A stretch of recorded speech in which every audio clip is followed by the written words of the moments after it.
The words of this song marked me from the very first time I heard them. They go like this.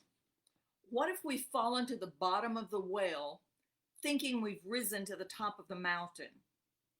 What if we're knocking at the gates of hell thinking we're heaven bound? What if we reach up and touch the ground to find we're living life upside down?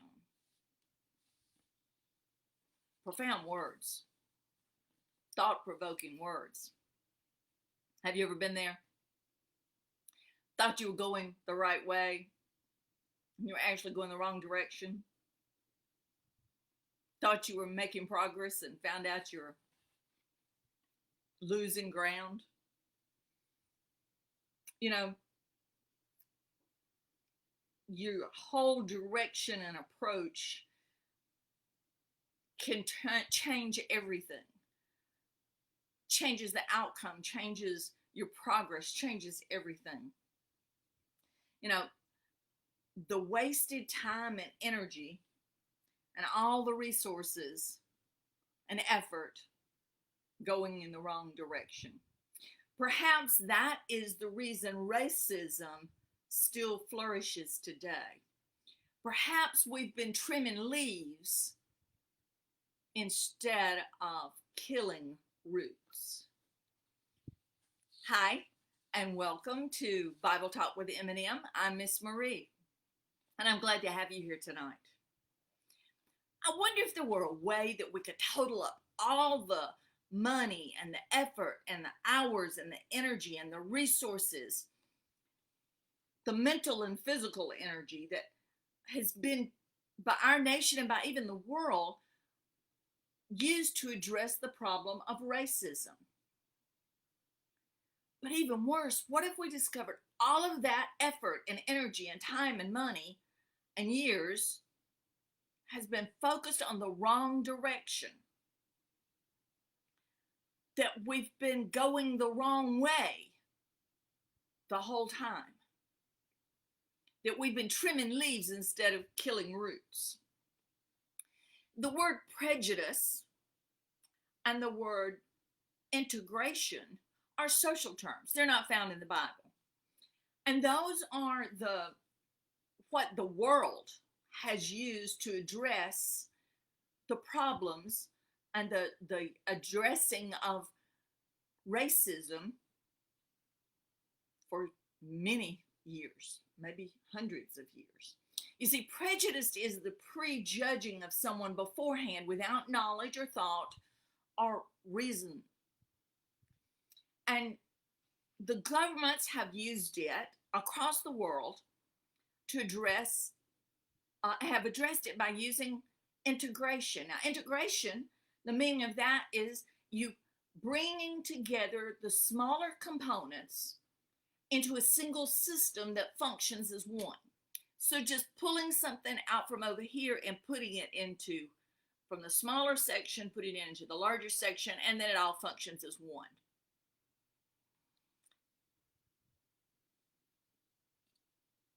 Laws have been passed.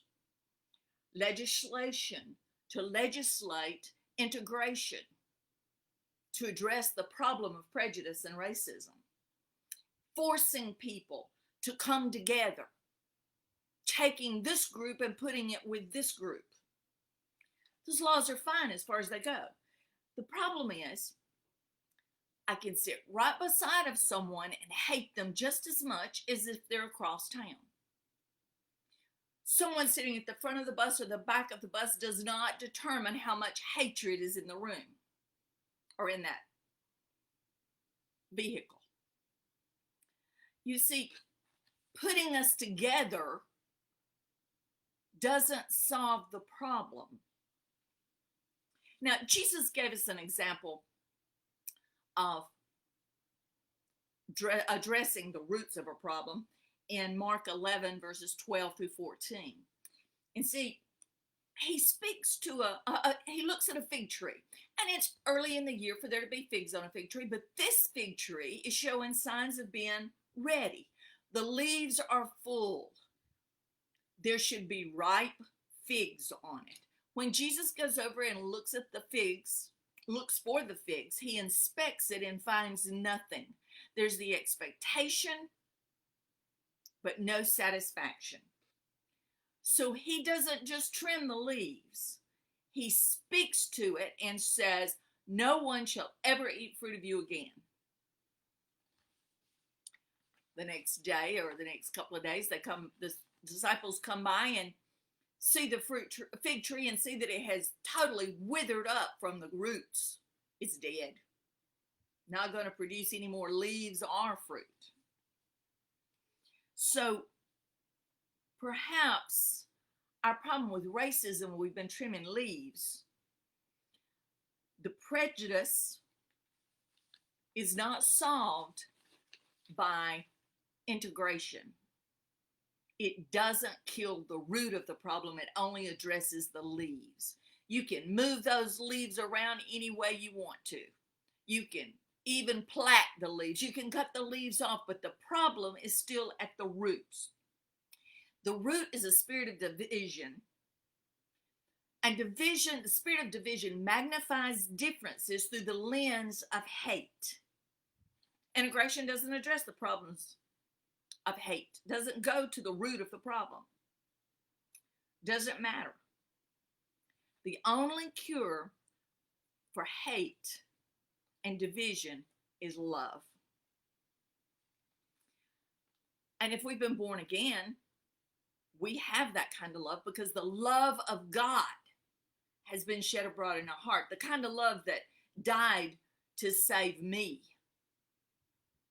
the unworthy me. That kind of love doesn't just reside in God, but he shed it abroad in our hearts.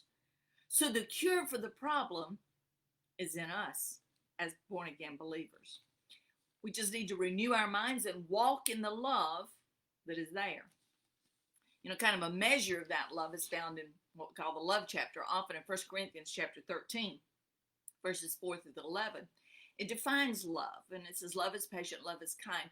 And we can read it that way and say, yes, oh, that's love. That's the God kind of love.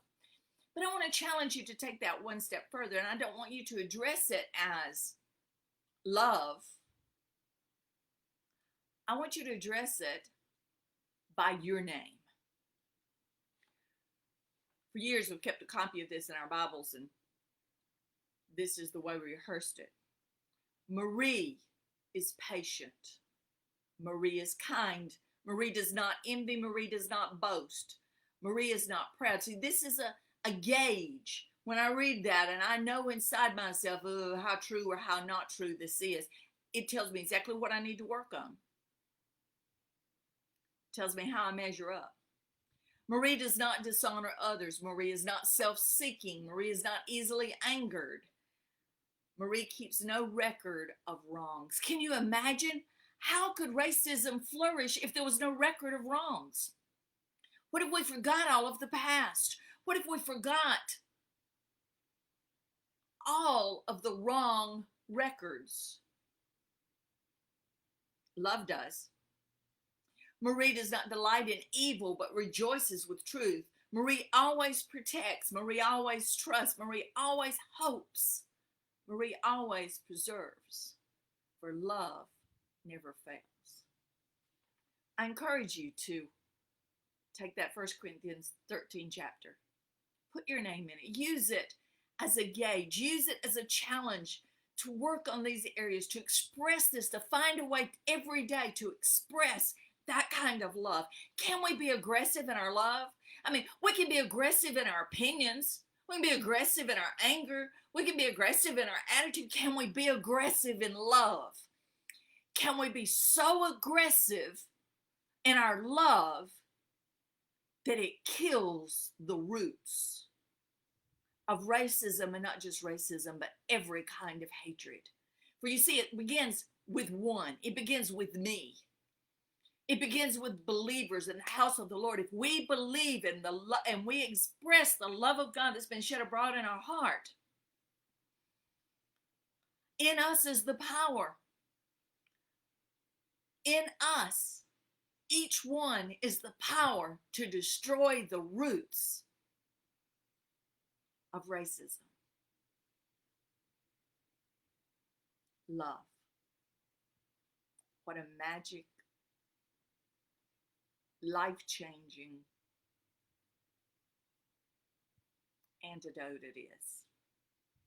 It's greater than any other poison or anything else that we can use to attack the root of a problem.